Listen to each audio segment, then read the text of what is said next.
All right. Testing, 1, 2, 3. This is Professor Jones coming at you with another lecture for Logic Online.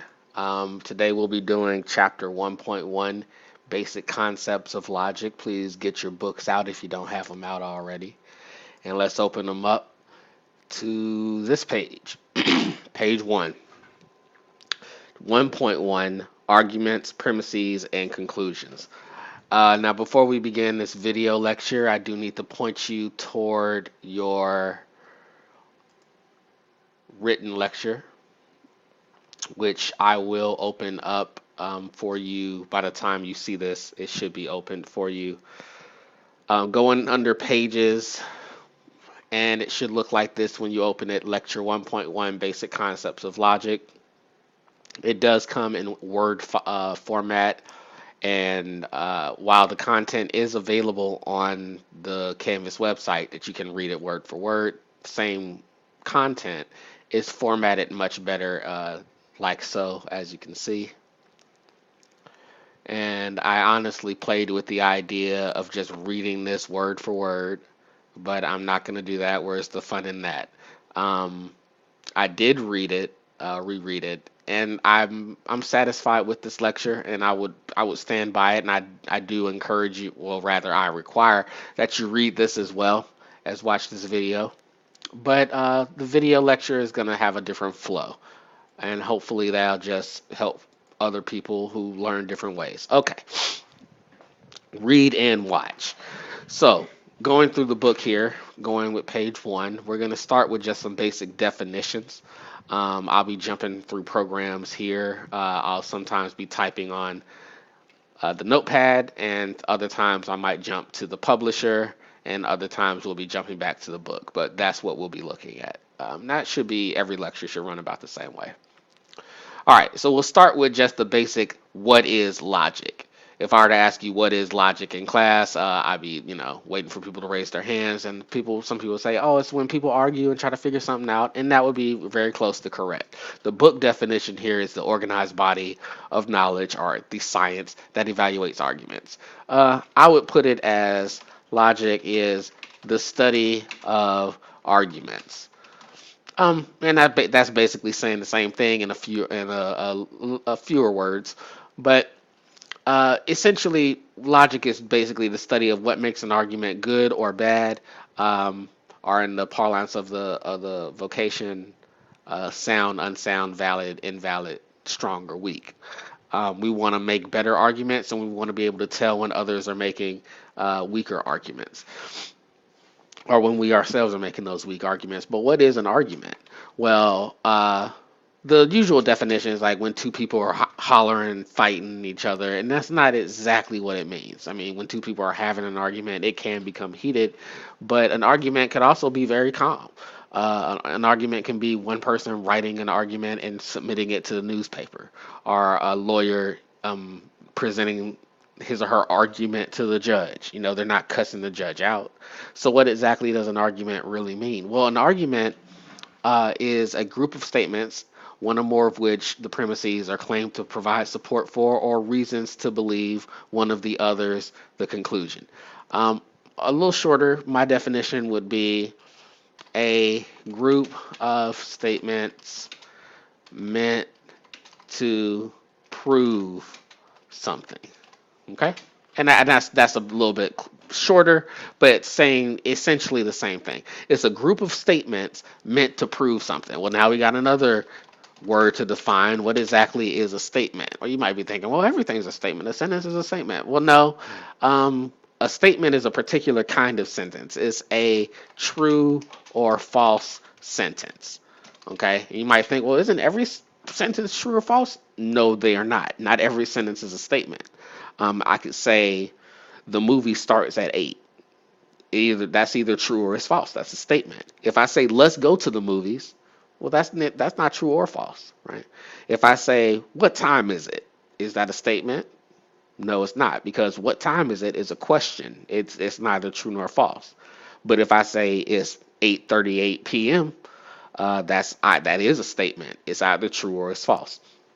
So in particular, arguments are made up of things that's got to be either true or false, right? If an argument is made up of statements, and a statement is a true or false sentence. Okay. Truth value is just a term meaning you're either true or you're false. So you say the truth value of that statement is true, or the truth value of that statement is false. Nothing really fancy about that, but we do need to get into premises and conclusions. Okay. So arguments are made up of premises and conclusions. There's going to contain premises and a conclusion. Okay.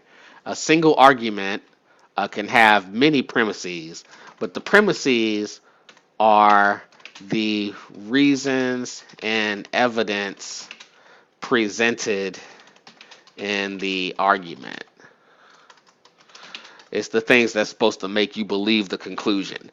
The conclusion, of course, is going to be the point, so to speak, or the fact that the premises are meant to prove.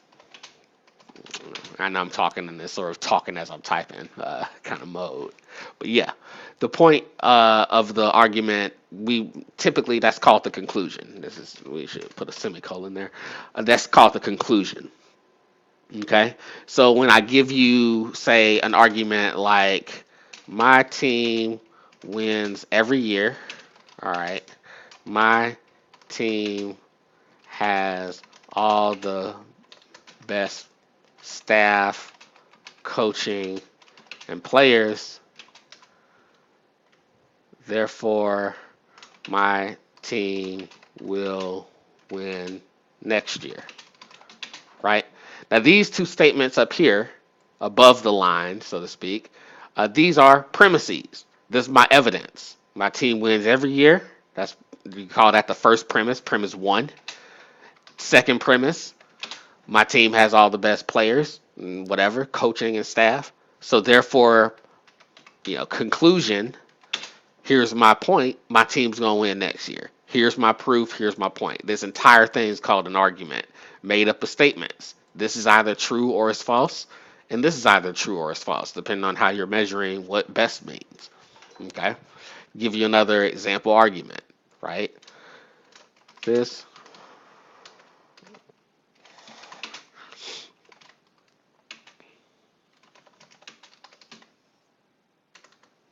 I'm going to say better fish. Uh,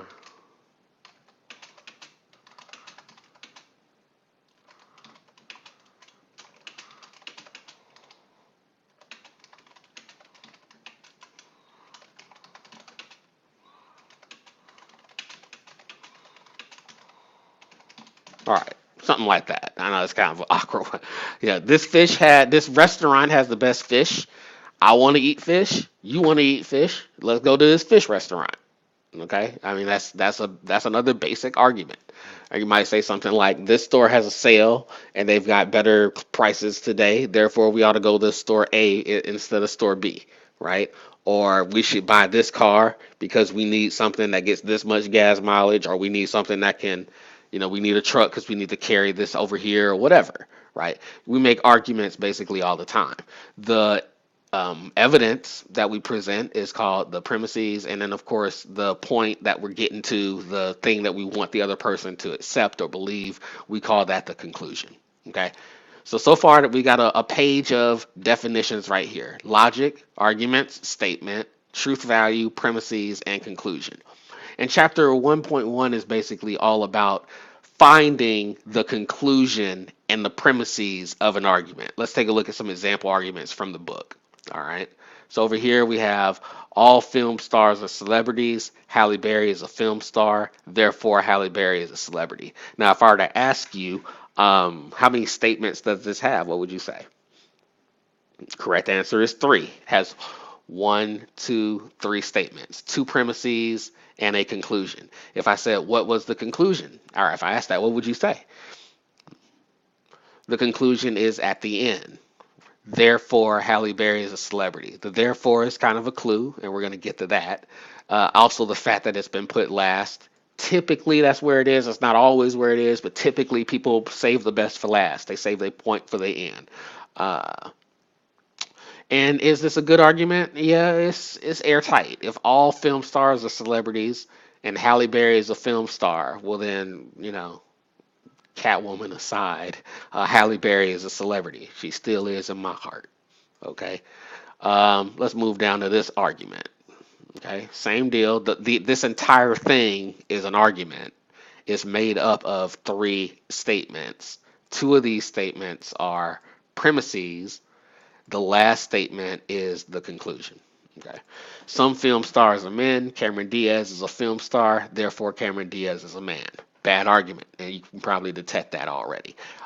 Yes, it's true that some film stars are men, but some of them are women. So Cameron Diaz is a film star who is a woman. So the conclusion does not follow from the premises. This is a bad argument. We'll get more into what makes arguments good and bad a little later. Essentially, all we need now is where are the premises? Well, the premises are up top. And what is the conclusion? The conclusion is right here. It just so happens that these premises do not support this conclusion. So how can we identify a conclusion? Well, one of the easiest ways is to look for a conclusion indicator word. A conclusion indicating word or phrase is something that provides a clue or a tip that the conclusion is nearby, usually after that phrase. All right. Sometimes not directly, but most times directly. All right. Let's have an example argument here. Here's one that's easy to understand. If you do not clean your room, then you're getting a whooping. You didn't clean your room, therefore you're getting a whooping. All right. Yeah, I'm satisfied with that. So we have a pretty simple argument here. Two premises. First premise, if you don't clean your room, then you're getting a whooping. Second premise, you didn't clean your room. Therefore, conclusion, you about to get a spanking. You're getting a whooping today. Now, this right here, therefore, is a conclusion indicating word. You can see it's at the top of the list, and it's the most common one you'll see when people just want to be very plain about it. They give a straightforward therefore. But we could replace it with any of these other phrases, right? I could say, you didn't clean your room, thus you are getting a whooping. Or consequently, you about to get a whooping. Or I see you didn't clean your room. We may conclude that a whooping is coming. All right. Or as a result of you not cleaning your room, you about to get a whooping. Yeah. You didn't clean your room. As a result, you about to catch this whooping.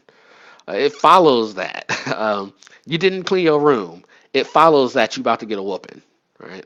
I see you didn't clean your room. Hence, you about to get a whooping. Or even this one. So this is a sneaky one, right? I told you to clean your room and you didn't. So you about to get a whooping. Did you hear it? Did you hear that? So it was so quick, right? So is a conclusion indicator. Look, my team just has the best passing, and your team has no passing defense. So my team's gonna win, or at least they're gonna get all these passing yards or whatever. So that's a conclusion indicator. Okay, taking a look at this one. Tortured prisoners will say anything just to relieve the pain. Consequently, torture is not a reliable method of interrogation. Where is the conclusion, and how do you know? Are there any indicator words here to let you know that?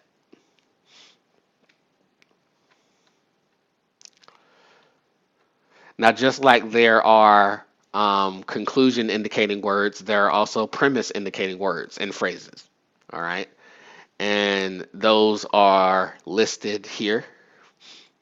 It's not everyone in the entire world, but it's most of the ones you're going to see in this class. Let's go back to the whooping argument. All right. I might say, let's say I did it this way.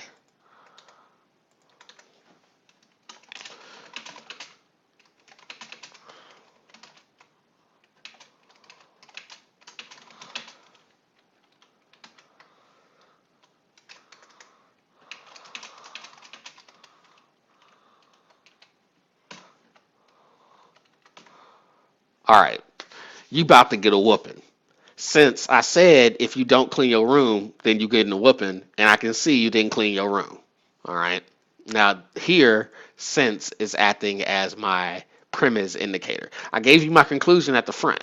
I started with the conclusion. I said, like I said, that happens usually. It's at the end most times of the technical way. But in English, you know that it's a flowery language with a lot of variety, and logic has to fight with that. So sometimes people put their conclusion at the front. Look, we need to get a truck because I can't be driving no little car. I'm a big dude or something like that. I can give you the conclusion at the front. You about to get a whooping. Premise indicator since I said if you don't clean your room, then you get a whooping. Now I can replace since with any of this other stuff. I could say because I said if you didn't clean your room, then you get a whooping. Or let's go back to the list. Owing to the fact that you didn't clean your room, you about to get a whooping, right? You about to get a whooping. In as much as I see you didn't clean your room when I told you you were supposed to. All right, now I'm flipping the language a little bit, but you get what I'm saying. For is another one. That's really antiquated, but let's use that one. You are about to get a whooping. For I said to clean your room and you didn't. All right, for that's no one really talks that way, but it's still you have to look out for it. The sneaky ones are small, as well. I told you to clean. You about to get a whooping. As I said to clean your room, and you didn't do it. Okay, let's take a look at this one. Expectant mothers should never use recreational drugs, since the use of these drugs can jeopardize the development of the fetus. So where's my conclusion here? Is it at the beginning or is it at the end? How do you know? Are there any indicators indicating a premise or a conclusion, or maybe a premise indicator, right? So where is that conclusion? I'll leave that up to you to decide.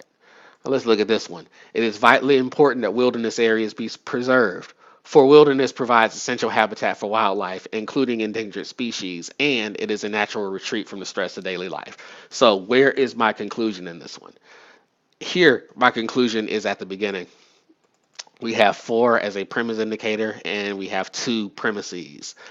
Premise number one, wilderness is essential habitat. Premise number two, natural retreat from the stress of daily life. All right. I want you to look at this one and try to figure out which statement is the conclusion. Now, in this one, it's a little bit trickier. We won't have any indicators at all. That's right. You're not always going to get indicator words. That's not how it works. You get them a lot, but you don't get them all the time. So how do you figure out where the conclusion is when you don't have an indicator word? Well, the answer is you look for what is the main point. You try to answer these questions. What are they trying to prove? What's their point? What is their point? What are they trying to say? All right. Now in this one, we can see the main point of this little paragraph is the space program deserves more money. Everything after that is just a reason why the program needs more money or why it would be good to provide them more money.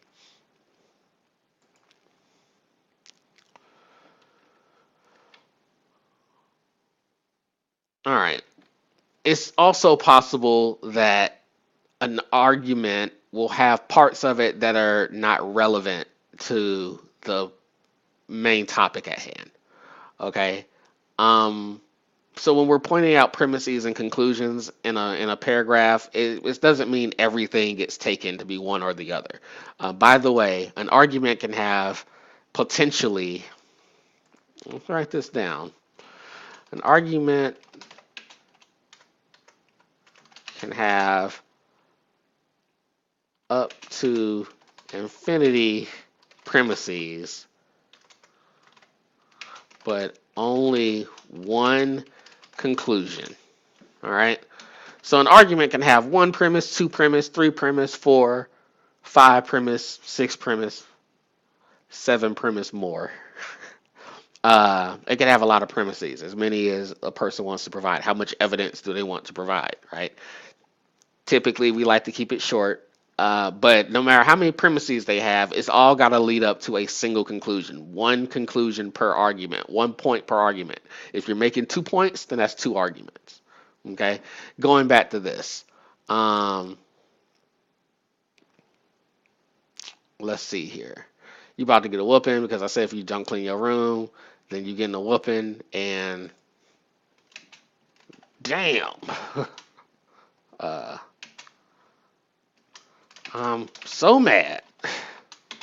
I can see you clean your room.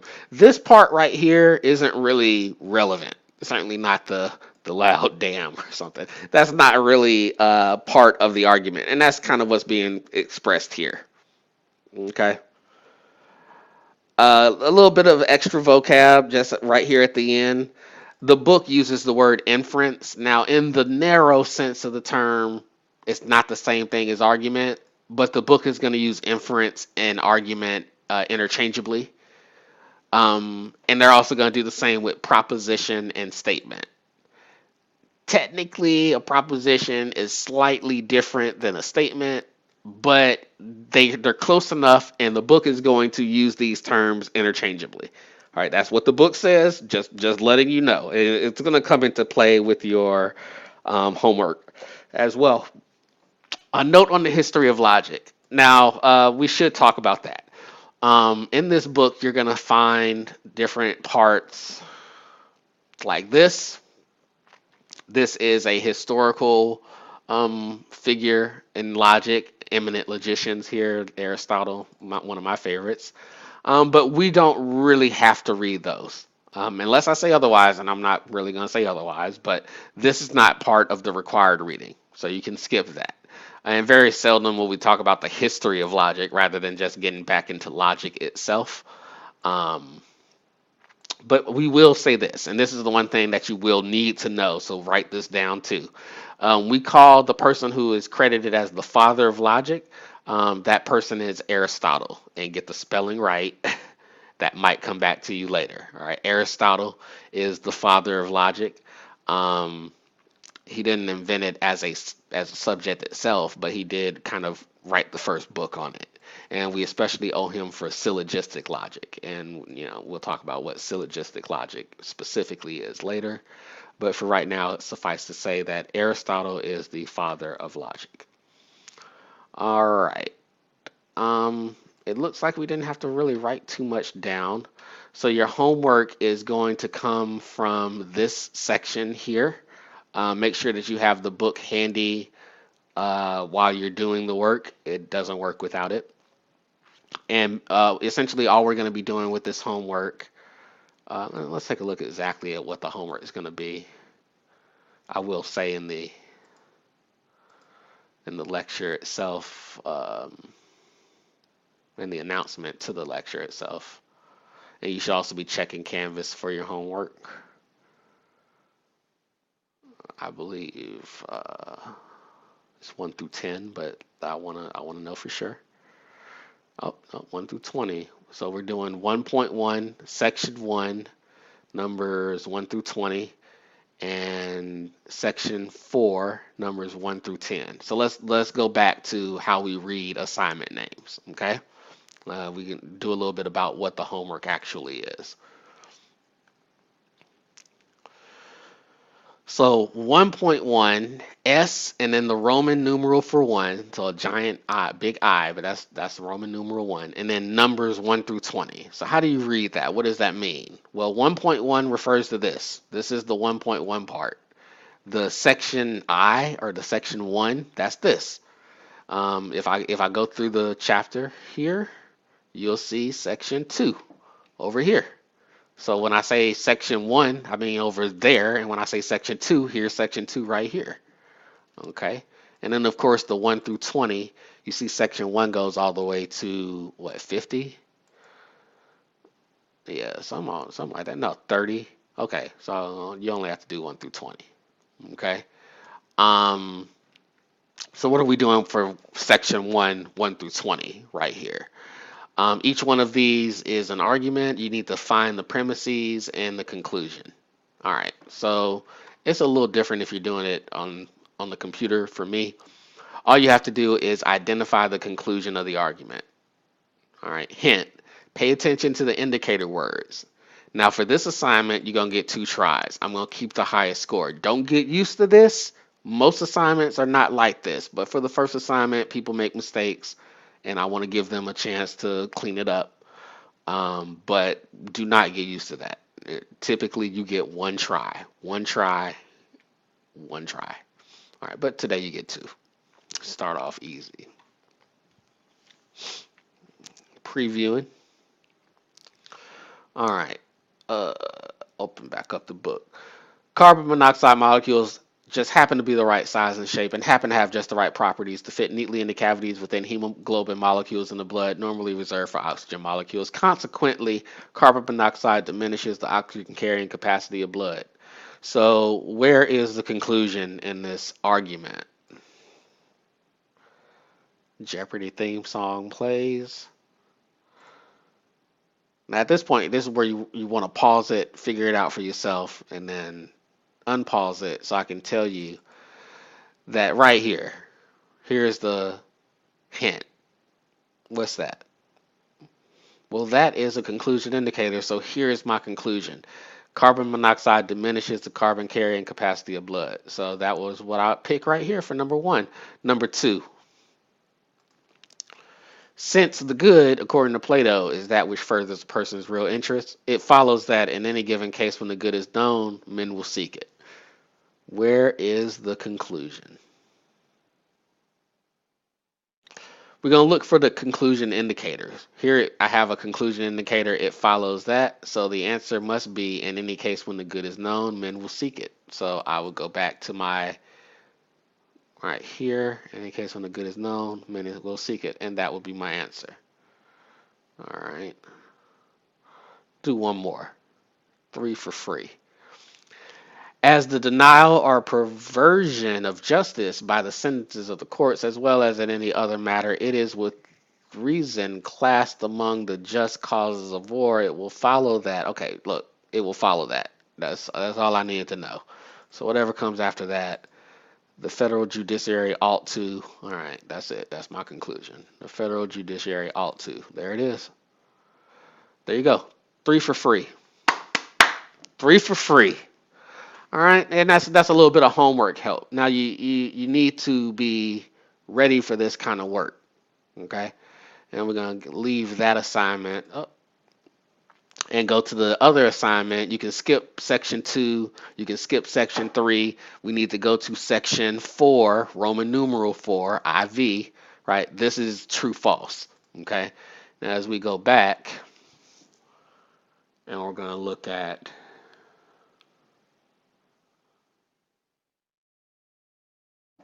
the other assignment.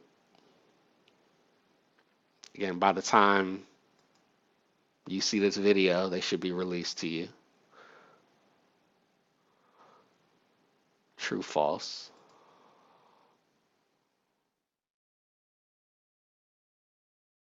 You gotta have the book to do this work. No book, no makes sense. Right? You can't answer the question. The questions aren't written down here, so you gotta have the book in front of you in order to know what the answers or how to answer the question, right? All right. The purpose of the premise or premises is to set forth reasons or evidence given in support of the conclusion. What do you think? True or false? It's true. That's what the premises are supposed to do. Number 2, some arguments have more than one conclusion. What did I say? Did I say something about that?